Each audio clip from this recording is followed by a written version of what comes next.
Doctor అవ్వాలన్న thought ఎందుకు వచ్చింది? సీరియస్గా ఉన్న పేషెంట్ని బతికించడం అన్నది 1970 మాట. డాక్టరేట్ వచ్చినప్పుడు ఆ ఫస్ట్ ఫీలింగ్ ఎలా అనిపించింది? పెద్ద ప్రణాళిక. ఈ విలేజ్లోనే ఇక్కడ మన మధ్యన పుట్టినటువంటి బాబు డాక్టర్ అయ్యాడు. ఫస్ట్ కేసులో తలనొప్పి ఏమన్నా అనిపించిందా సార్? డాక్టర్గా చేయాల్సింది ఫస్ట్ పేషెంట్ని వినాలి. పేషెంట్ని వాళ్ళ సాధక బాధకాలని వాళ్ళు చెప్పే విషయాన్ని వినటం వల్ల అసలు 80% కష్టాన్ని మనం గుర్తించగలగాలి అని.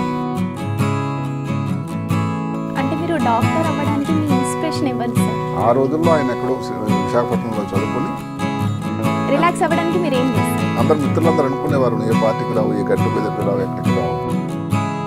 నిజానికి మా అబ్బాయికి నేను చెప్పాను, డాక్టర్ అంటే చాలా టఫ్గా ఉంటుంది, నేను అనుభవిస్తాను కదా, నువ్వెందుకు ఇంకేదైనా ప్రశ్న ఆలోచించకూడదా? మిమ్మల్ని చూస్తే చాలా కూల్ పర్సన్ లాగా ఉన్నారు సార్. ఇలాంటి చిన్న చిన్న విషయాలతో లోటైనా కానీ అందరికీ మా అమ్మ ఈయన వచ్చాడంటే ఇంకా చాలా పట్టించుకుంటాడు. మీ లైఫ్లో తిరిగి రాని మూమెంట్ ఇది అని ఎప్పుడైనా అనిపించింది? అంటే విశాఖపట్నం నుంచి డైరెక్ట్గా కాజీపేటలో దిగి దానికంటే మించిన మహత్తర ఘట్టం 2017 జరిగింది. మీ ఎదురుగా వచ్చి వింతగా క్వశ్చన్ వేశారా? ఈ గూగుల్ డాక్టర్ అని ఒక డాక్టర్ ప్రవేశించాడు మా ప్రారంభం. సాధించాల్సినవి ఇంకేమైనా ఉన్నాయా అని అడిగితే ఏం చెప్తారు? ఆరోగ్యం ఉన్నంత వరకు భగవంతుడు ఆరోగ్యం ఇచ్చినంత వరకు. సాధారణంగా డాక్టర్స్కి ఒక్క నిమిషం కూడా సమయం ఉండదు. ఎప్పుడు చూసినా రోగుల సమస్యతో సతమతం అవుతుంటారు. అలాంటి డాక్టర్స్ కోసమే కాస్త ఉపశమనం అలాగే కాస్త విశ్రాంతిని కలిగించేదే ఈ చిల్ విత్ డాక్టర్స్ ప్రోగ్రామ్. కాబట్టి ఈరోజు వారి అనుభవాలను తెలియజేస్తూ చిల్ కావడానికి మనతో పాటు ఉన్నారు ప్రముఖ సీనియర్ న్యూరాలజిస్ట్ మరియు న్యూరో సర్జన్ డాక్టర్ రంగనాథన్ గారు మనతో పాటు ఉన్నారు. సో వారిని చిల్ చేయడమా, వారితో పాటు మనం చిల్ అవ్వడమా ఇప్పుడు చూసేద్దాం. నమస్తే డాక్టర్ గారు. సార్, మీకు ఇన్ని వృత్తులు ఉండగా యాక్చువల్లీ డాక్టర్ అవ్వాలన్న థాట్ ఎందుకు వచ్చింది సార్? ఎలా వచ్చింది అసలు? ఒకటి, మా చుట్టుపక్కల ఊర్లో ఒక ఆయన అప్పుడే డాక్టర్ చదివాడు. ఓకే. ఇక్కడ శ్రీకాకుళంలో చిన్న మారుమూడి గ్రామం మాది. అదే కాకుండా అది ఎప్పటి మాట, ఇది 1970 మాట. ఇప్పుడైతే డాక్టర్ల వృత్తి మీద ఉన్నటువంటి గౌరవం కొంత పలచగవుతుందేమో నాకు అనుమానం. కానీ 1970లో డాక్టర్ వృత్తి అంటే చాలా గొప్ప మహోన్నత వృత్తి. సరిగదా. నాకు కూడా ఏమిటంటే డాక్టర్గా ఒక పేషెంట్ని కష్టాల్లో ఉండగా ఆ కష్టాల నుంచి బయటకు ఏదో తీసి ఆరోగ్యవంతులుగా చేయగలిగి పంపించడం అన్నది చాలా అదృష్టంగా భావించాను. ఆ సంతోషం వేరు. ఇక్కడ ధనార్జన ఒకటే ప్రాముఖ్యం కాదు. ధనార్జన అంటే ఇంకెన్నో మీరు చెప్పినట్టుగా చాలా ఉన్నాయి. కన్స్ట్రక్షన్ ఫీల్డ్కి వెళ్ళొచ్చు. ఎక్కడో ఆ తర్వాత నేను ఢిల్లీ ఎయిమ్స్లో చదువుకున్నప్పుడు మా టీచర్ ఒకటే చెప్పేవాళ్ళు, నువ్వు ఒకవేళ దాన్ని న్యూరో సర్జన్ కానక్కర్లేదు, పైసలు సంపాదించాలంటే మంచి పాన్ షాప్ పెట్టవచ్చు అని. ఆయన కోపం వచ్చినప్పుడు అదే చెప్పేవారు. అంటే ధనార్జన అంటే ఎన్నో ఉన్నాయి ప్రొఫెషన్స్. డాక్టర్ వృత్తిలో చేయగలిగింది మిగతా వృత్తులు ఎవరు చేయలేరు. ఒక కష్టాల్లో ఉండగా ఒక సీరియస్గా ఉన్న పేషెంట్ని బతికించడం అన్నది ఇంకొక వృత్తికి అసాధ్యం. అంటే సార్, ఇప్పుడు మీ ఫ్యామిలీలో మీరు ఒక్కరేనా అంటే డాక్టర్ వృత్తిని ఎంచుకున్నది? ఇంకెవరు లేరు. మీరు ఒక్కరేనా? అవును. Yeah, okay sir. And sir, ఇప్పుడు మీకు డాక్టరేట్ ఎప్పుడు వచ్చింది? అసలు డాక్టరేట్ వచ్చినప్పుడు ఆ ఫస్ట్ ఫీలింగ్ ఎలా అనిపించింది సార్? డాక్టర్గా అంటే మేము అది కోర్స్ ఉంటుంది. మేము చదువుకున్నప్పుడు MBBS అన్నది 6 సంవత్సరాల కోర్సు. పెద్ద ప్రణాళిక అది.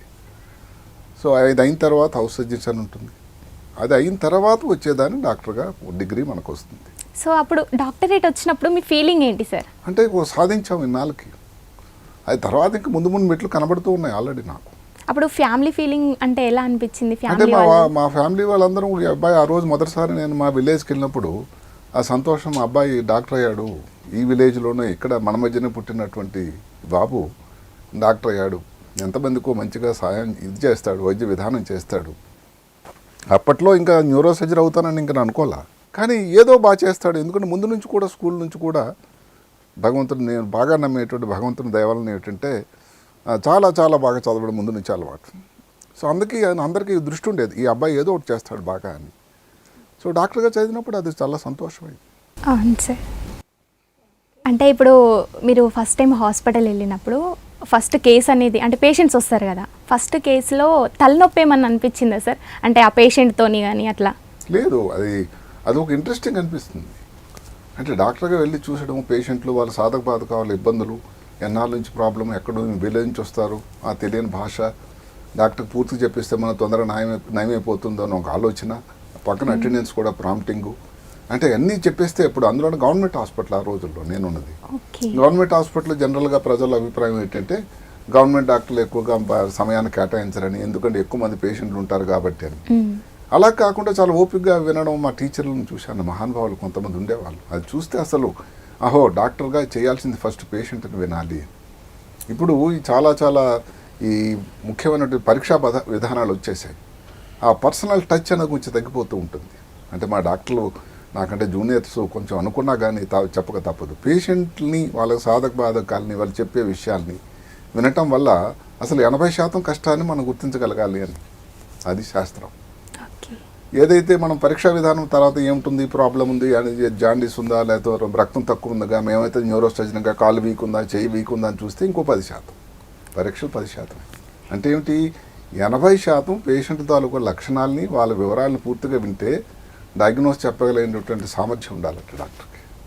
అంటే మీరు డాక్టర్ అవ్వడానికి మీ ఇన్స్పిరేషన్ ఇవ్వాలి సార్? నా డాక్టర్ గారు అవ్వాలైతే మాకు చెప్పాను కదా, పక్కన ఉండేటువంటి మా ఊర్లో ఒక డాక్టర్ గారు ఉద్యోగం చేసేవారు. అంటే ప్రైమరీ హెల్త్ సెంటర్ ఉండేది. ఆ రోజుల్లో ఆయన ఎక్కడో విశాఖపట్నంలో చదువుకొని గవర్నమెంట్ డాక్టర్గా వచ్చి చేశాడు ఆయన. ఎప్పుడైనా రాత్రి మీద మా విలేజ్లో ఎవరికైనా ఇబ్బంది వచ్చినా, చిన్న ఏదో గ్యాస్ట్రైటిస్ వచ్చినా, ఏదొచ్చినా కానీ, జ్వరం వచ్చినా కానీ ఆయన ఒకటే డాక్టర్, చుట్టుపక్కల విలేజ్లకు అందరికీ ఆయన. సో తనని చూసి అంతే కదా, ఆయన ఎక్కడ కూడా విలేజ్కి వెళ్ళేదానికి వాహనాలు ఏమి లేవు, నడిచే వెళ్ళేవాడు. కొన్నిసార్లు వాళ్ళు ఎవరో సైకిల్ చేస్తుంటే సైకిల్ మీద వెళ్ళేవాడు. అది దానిలో ఎంత ఆదరణ సంపాదించాడు మన పక్కన పెడదాం. అసలు ఆ ఇంట్రెస్ట్ ఆ టైంలో ఒకటే డాక్టర్ వేలాపోలా లేదు. అది ఎంత ఇంట్రెస్ట్ ఉంటే తప్ప అది చేయటం అనేది అసాధ్యం అక్కడ. కాబట్టి ఆయన నిజంగానే ఇప్పుడు జరిగిపోయారు, ఆయన పెద్ద ఆయన. బట్ అది నాకు నిజంగా స్ఫూర్తి ఆయన. సరే, ఇప్పుడు లైఫ్ అన్నప్పుడు అందరం బిజీ ఉంటాం. సో మీ బిజీ లైఫ్లో, మీ జాబ్లో, మీ బిజీ లైఫ్లో ఎప్పుడైనా రిలాక్స్ అవ్వడానికి మీరు ఏం చేస్తారు? రిలాక్స్ అంటే నేను ఎందుకో కానీ ముందు నుంచి, అందుకని నేను మిగతా డాక్టర్ లాగా నేను కొంచెం వేరే పద్ధతి.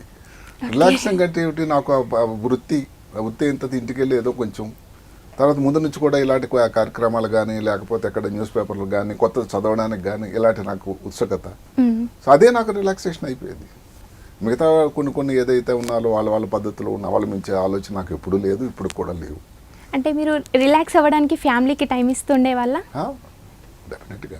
అయితే న్యూరోసర్జన్గా ఏమిటంటే గత 41 సంవత్సరాల నుంచి అంత సమయం కేటాయించాలని అబద్ధం అయితే చెప్పను, కానీ డెఫినెట్గా కొంత సమయం ఆధ్యాత్మిక ఇంకెక్కడికి వెళ్ళడము, ఏవి సోషలైజేషన్ చాలా తక్కువ ముందు నుంచి నాకు. అందరు మిత్రులందరూ అనుకునేవారు ఏ పార్టీకి రావు, ఏ గట్టు కుదిరికి రావు, ఎక్కడికి రావు అని. కానీ మరి అప్పట్లో అది నాకు ఏది ప్రయారిటీస్ అనేది ప్రతి వాళ్ళకు కొన్ని ప్రయారిటీస్ ఉంటాయి. సాయంకాలం వరకు హాస్పిటల్, తర్వాత ఉన్న సమయంలో ఏదో దేవుడి పూజ, ఇంటి దగ్గర ఉండడం, అంత అయిపోయింది. నాకు ఆ రోజు అయిపోయింది, ఇంకో కొత్త రోజు మొదలవుతుంది, మళ్ళీ హాస్పిటల్.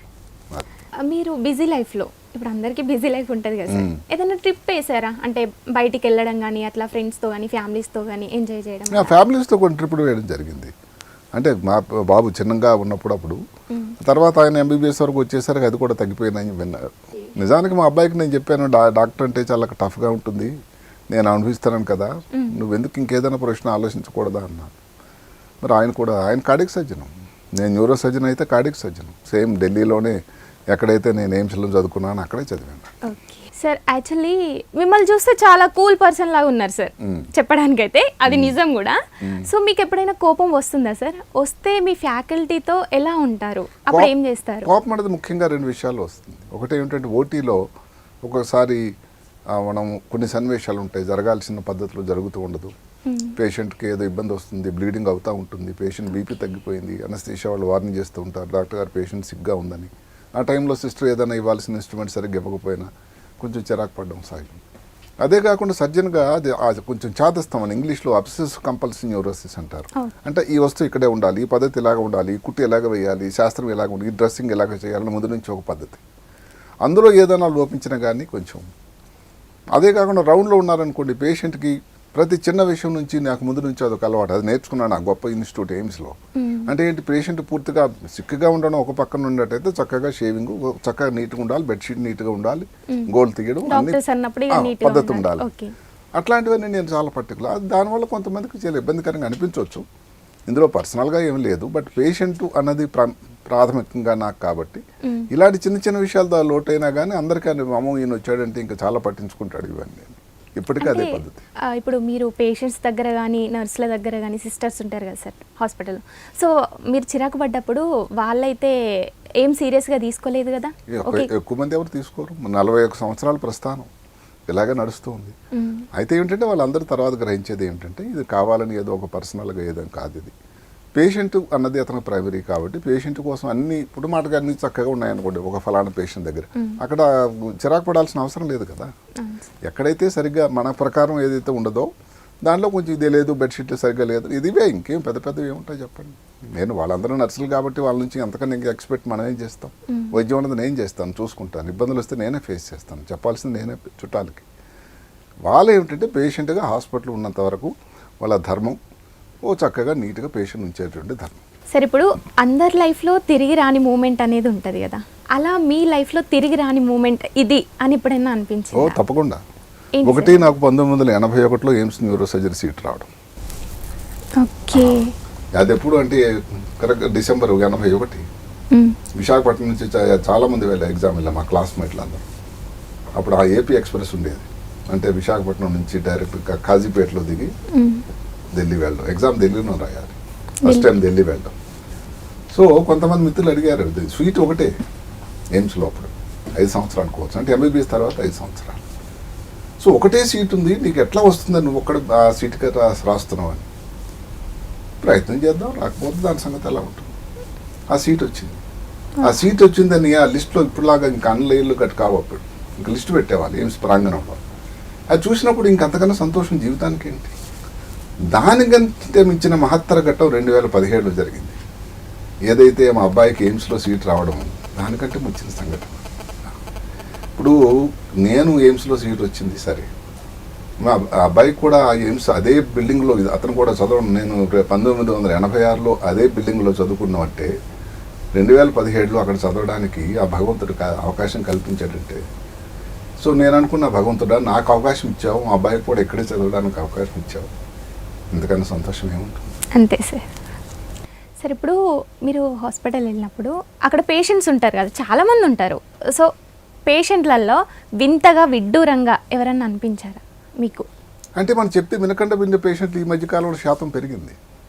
ఒకప్పుడు ఈ 40 సంవత్సరాలు ఏమిటంటే డాక్టర్ అనేవాళ్ళు చెప్పిందల్లా బాగా చెప్తాడు, డాక్టర్ చెప్పింది వేదం, మన మంచి కోసం చెప్తారు, మన బాగోగుల కోసం చెప్తాడు అనే ఆలోచనలో ఇప్పుడు నెమ్మది కొంచెం మారిపోతూ ఉంది.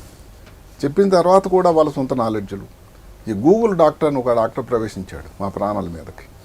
ఆ గూగుల్ ద్వారా ఏవొచ్చు కొన్ని చదువుకోవడం, వాళ్ళకి అన్వయించిన కొన్ని అడగడం, అంటే ఇంకా అడగాలనే ఒక దీంతో అడిగేటువంటి క్యారెక్టర్ని చూస్తూ ఉంటే కొంత ముఖ్యంగా వాళ్ళ చుట్టాలు, దానితో కొంచెం అప్పుడప్పుడు ఇబ్బందికరంగా అనిపిస్తుంది. ఎక్కువ మంది పర్టికులర్గా నాకు ఎక్కువ మంది పేషెంట్లు చుట్టుపక్కల ఉండే కన్నడ ప్రాంతం, ఏది గుల్బర్గా, రాయచూరు, బీదర్, సేడం ఇలాంటి నుంచి వస్తూ ఉంటారు. నాకు ఈరోజు కూడా మాకు ఏది కన్నడ భాష రాదు. సో వాళ్ళు పాపం నేను హిందీలో అడుగుతాను, వాళ్ళు కన్నడంలో చెప్తారు. సో ఈ తాళమేలు కూడా నాకు విచిత్రంగా అనిపిస్తుంది, బట్ నడిపిస్తూ ఉన్నాం అట్లాగే. ఎవరైనా మిమ్మల్ని మీ ఎదురుగా వచ్చి వింతగా క్వశ్చన్ వేసారా? చాలా కామన్గా అడిగే వింత ప్రశ్న ఒకటే, డాక్టర్ గారు మీరు ఆపరేషన్ చేస్తుంటారు, బ్రెయిన్ అంటే అసలు రక్తం చూస్తేనే మాకు భయం, మరి మీరు ఎలాగ ఆపరేషన్ చేస్తున్నారని. అది చాలా వింత ప్రశ్న కదా. నేనన్నా రోజు ఆపరేషన్ చేస్తూ జీవితంలో ఒక భాగం అయిపోయింది. రక్తం చూసి భయపెడితే సర్జన్గా ఎలా చేయగలను చెప్పండి. కాబట్టి వాళ్ళకి విచిత్రంగానే ఉండొచ్చు, కానీ అది చాలా కామన్ ప్రశ్న. మరి ఇంత కష్టమైన ఆపరేషన్ 8 గంటలు, అది ఒకటి. రెండో ప్రశ్న, మీరు న్యూరో సర్జరీ అంటే గంటల కొలది నిలబడి చేయాలి, 8 గంటల మధ్యలో మీరు బ్రేక్ తీసుకుంటారా అని. ఇంతవరకు ఎప్పుడు బ్రేక్ తీసుకోలేదు. ఎట్లా మీరు బ్రేక్ తీసుకోకుండా చేస్తారు 8 గంటల ఆపరేషన్? అంతే. వాళ్ళకి విచిత్రంగా అది నమ్మశక్యంగా అన్నది. 8 గంటల్లో అసలు మధ్యలో టీ కూడా తాగరా? టీ కూడా తాగరు. సో అక్కడ కారణాలు ఏమిటంటే న్యాయం చేయాలి పేషెంట్ కానీ ఒకే ఒకటువంటి దృక్పథం. కాబట్టి అది ఫిజికల్గా నేను మనిషిని, ఇప్పుడు నా వయసు 69, కొంచెం కష్టం అనిపించినా కానీ అప్పటి నుంచి కూడా అదే ధ్యానం. కాబట్టి ఈ రెండు వాళ్ళకి విచిత్రంగా ఉంటాయి రెండు కూడా. ఓకే సార్, మీకు ఇప్పుడు అంటే చాలామంది మూవీస్ చూస్తారు, స్పోర్ట్స్ కానీ పాలిటిక్స్ కానీ, ఇందులో మీకు అంటే మీకేమి ఇష్టం సార్? నాకు స్పోర్ట్స్ ఇష్టం. నేను ఎప్పుడు ఆడలేదు స్పోర్ట్స్. ఓకే. క్రికెట్ ఆడలేదు, బ్యాటే పట్టుకోలేదు నేను. అయితే క్రికెట్ లేటెస్ట్గా ధ్రువ్ జోరేల్ ఎంత స్కోర్ చేశాడు, 4వ టెస్ట్ ఇండియా ఎంత దీంతో గెలిచింది, ఇలాంటి ఆటల మీద నాకు చాలా ముందు నుంచి. ఆ తర్వాత కొంచెం గొప్ప నేను ఫాలో అయ్యేది ఫుట్బాల్. ఇప్పుడు మెస్సీ, రొనాల్డో వీళ్ళందరూ నేను ఫాలో అవుతుంటాను. ఆయన ఎక్కడ ఎన్ని గోల్ స్కోర్ చేశాడు ఏమిటి అని. నేను ఎప్పుడు ఆడలా. జీవితంలో చిన్న స్కూల్లో చదువుకోవడం వల్ల స్పోర్ట్స్లో ప్రవేశం అసలు లేనే లేదు. ఒక్కసారి కూడా లేదు. అంటే ఆడాలన్న థాట్ వచ్చిందా? అంటే అక్కడ సౌకర్యాలు లేవు. ఆ తర్వాత ఇంకొకసారి ఎంబీబీఎస్లో చేరిన తర్వాత ఇంక కొట్టుకుపోవడమే దాన్ని. ఇంకా అంతులేని కదా అది. ఇంకా స్టడీ పరంగా వెళ్ళడం. అందులో ఆ రోజులు 6 సంవత్సరాలు అంటే ఇంకా మరి చాలా దూరం. ఇప్పుడైతే ఇంటిగ్రేటెడ్ కోర్స్ అయింది కాబట్టి చదువులో చేరిన తర్వాత ఇంక ఇవన్నీ అవకాశాలు లేవు. చిన్నప్పుడు స్కూల్లో కానీ సౌకర్యాలు ఉంటే కొంతమంది, కాబట్టి కొంతమంది పిల్లలు దాని మీద ఇంట్రెస్ట్ చూడడం. కానీ అప్పుడు కూడా ఆ అవకాశం లేకపోవడం వల్ల డైరెక్ట్గా స్పోర్ట్స్లో ప్రవేశం అన్నది లేకున్నది. ఓకే సార్, ఇప్పుడు వీక్షకులు అడుగుతున్నారు ఇంకా సార్, రంగనాథన్ గారికి ఇంకా అంటే జీవితంలో సాధించాల్సినవి ఇంకేమైనా ఉన్నాయా అని అడిగితే ఏం చెప్తారు మీరు? ఇంకా సాధించాల్సింది నాకు ఆరోగ్యం ఉన్నంత వరకు, భగవంతుడు ఆరోగ్యం ఇచ్చినంత వరకు ఎంతమందికి ఉపయోగం చేయగలిగినటువంటి ఎన్నో క్లిష్టతరమైన కష్టమైన ఆపరేషన్లు చేసి వాళ్ళకు కూడా ఆరోగ్యం చేకూర్చేటట్టు చేయదేవుడాను. మరి ప్రతిరోజు తెల్లవారు లేవగానే అదే కోరుకుంటాను. ఇంత బిజీ ఉన్న మీ లైఫ్లో మీ కాస్తంత టైంని మా కోసం, మా HM టీవీ ప్రేక్షకుల కోసం ఇచ్చినందుకు రంగనాథన్ గారికి ధన్యవాదాలు సార్. నమస్కారం.